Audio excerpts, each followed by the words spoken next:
ഒരു ആപ്പിൾ അച്ചാറിടാൻ പോവുകയാണ്. ഇത് 2 ആപ്പിളാണ്. ഇത് പച്ച ആപ്പിളില്ലേ, അതാണ് പച്ച നിറത്തിലെ ആപ്പിൾ, അതാണ്.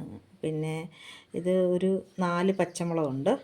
പിന്നെ ഈ കുറച്ച് ഇഞ്ചി, വെളുത്തുള്ളി കുറച്ച്, പിന്നെ കറിവേപ്പില, പിന്നെയെന്ന് പറഞ്ഞാൽ കായപ്പൊടി, ഉലുവ, മഞ്ഞൾപ്പൊടി, മുളക് പൊടി ചേർക്കത്തില്ല. മഞ്ഞ നിറത്തിലുള്ള അച്ചാറാണ് ഇടുന്നത്. അപ്പോൾ എങ്ങനെയാണ് ഇടണേന്ന് നോക്കാം. അപ്പോൾ ചട്ടി ചൂടായി, എൻ്റെ ആവശ്യത്തിനുള്ള വെളിച്ചെണ്ണ ഒഴിച്ചു. നല്ലെണ്ണ നല്ലതാണ്, എന്നാലും ഇവിടെ വെളിച്ചെണ്ണയാണ് ഞാനിപ്പോൾ യൂസ് ചെയ്യുന്നത്. അപ്പോൾ ചട്ടി ചൂടായി,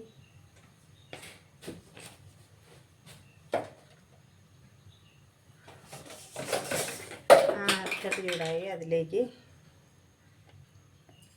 ഉലുവായിട്ട്, ഉലുവ പൊട്ടിയപ്പം കടുകിട്ടു,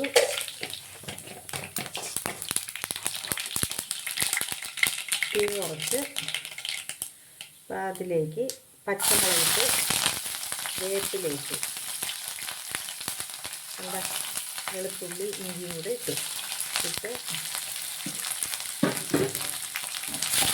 അത് വഴങ്ങി വരുമ്പോൾ അത് വലുതായിട്ട് ഒത്തിരി പണിയില്ല, ഇത് എളുപ്പം ഇടാൻ പറ്റും, വേഗം ഇടാവുന്നതാണ്. എന്താ വഴഞ്ഞു വന്നു, പെട്ടെന്ന് തന്നെ വഴഞ്ഞു. വെളുത്തുള്ളിക്ക് അധികം വേവില്ല, പിന്നെ പച്ചമുളക് ഒന്ന് വാടുന്ന താമസമേ ഉള്ളൂ.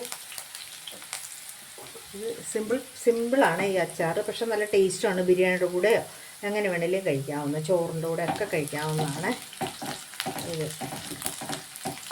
വെളുത്തുള്ളി വാടിയിട്ടുണ്ട്. അപ്പോൾ വെളുത്തുള്ളി നന്നായിട്ട് വാടിയിട്ടുണ്ട്. അതിലേക്ക് കായപ്പൊടി ഇട്ടു, മഞ്ഞൾപ്പൊടി ഇട്ടു,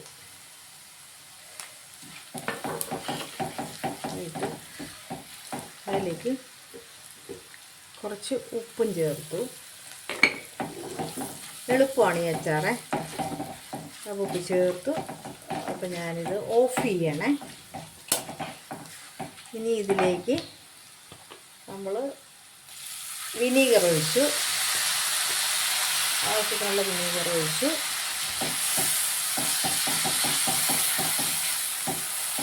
ഇത് ഓഫ് ചെയ്തിട്ടാണ് ഇതൊക്കെ ചെയ്യണത്.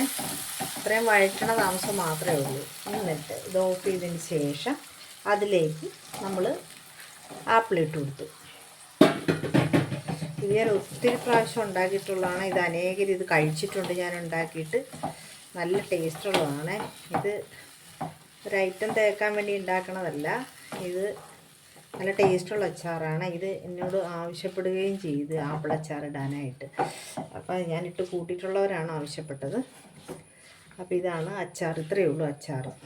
അപ്പോൾ നമ്മളിത് നിങ്ങളെല്ലാവരും ഒന്ന് പരീക്ഷിച്ച് നോക്കണം. ഇതിങ്ങനെ ഫ്രിഡ്ജിൽ സൂക്ഷിക്കണം കേട്ടോ. ഇതിപ്പോൾ 2 ദിവസം കഴിയുമ്പോൾ ഫ്രിഡ്ജിൽ സൂക്ഷിച്ചില്ലെന്നുണ്ടെങ്കിൽ പൂത്തു പോകും. കാരണം വെച്ചാൽ ആപ്പിളിൽ വെള്ളമുള്ളതാണ്, നമ്മൾ വെള്ളം പറ്റിക്കുന്നില്ല. വെള്ളം പറ്റിച്ചെന്നാൽ ഇത് വെന്ത് കുഴഞ്ഞു പോകും. അപ്പോൾ അതുകൊണ്ട് ഇത് നിങ്ങളെല്ലാവരും ഒന്ന് പരീക്ഷിച്ച് നോക്കിയിട്ട് ഇതിൻ്റെ ഫീഡ്ബാക്ക് എന്താണെന്ന് വെച്ചാൽ അറിയിക്കണം. കമൻറ്റ് വേണം. നല്ലതാണെങ്കിലും ചീത്തയാണെങ്കിലും നമുക്ക് കമൻറ്റ് അറിയിച്ചാലേ ഇനി മുന്നോട്ട് പോകുമ്പോൾ നമുക്കതനുസരിച്ച് ചെയ്യാൻ പറ്റുള്ളൂ. Okay, God bless you.